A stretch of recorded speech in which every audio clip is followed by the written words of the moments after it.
So the first would be that, so the most common is that you would, wall up.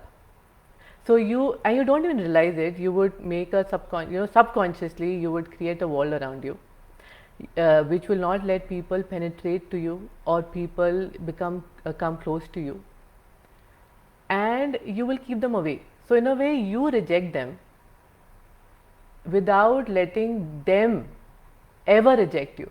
So the fear of rejection is so high that you reject people first.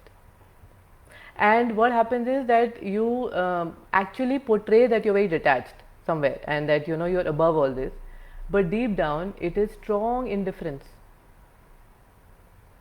So that is one of the most common ways that we respond to. The second is that you become extremely, you go to any extent to please people.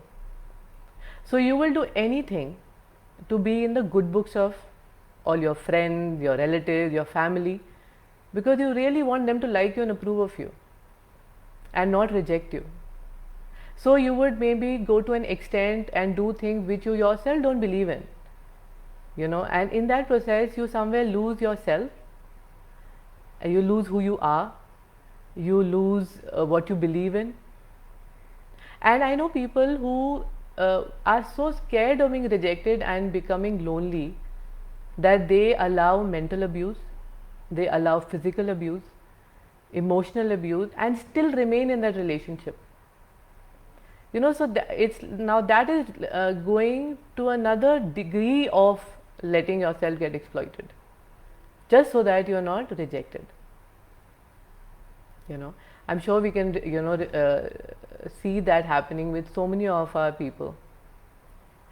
The third would be that especially in childhood, if you're overtly rejected, you work very hard and you become this overtly popular person, very charismatic, almost magnetic and like a magical, and sometimes you become this larger than life personality, so that people are so in awe of you and that you're so inspiring that people would never reject you.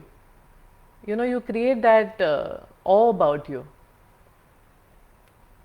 Some people can also respond if they've gone through too many experiences of hurt and rejection. Then some people become very controlling, they become very insecure, they can be nagging, they can be very possessive, and because they don't know how to handle it. Because somewhere, if you see it in your own relationships, if you have someone who's extremely controlling or extremely possessive or nagging,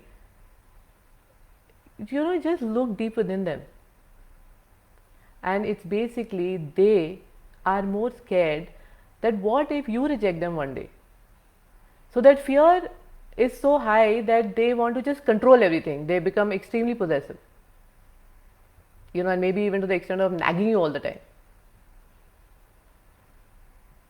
So most of us, who've gone through these experiences of rejection can definitely identify with one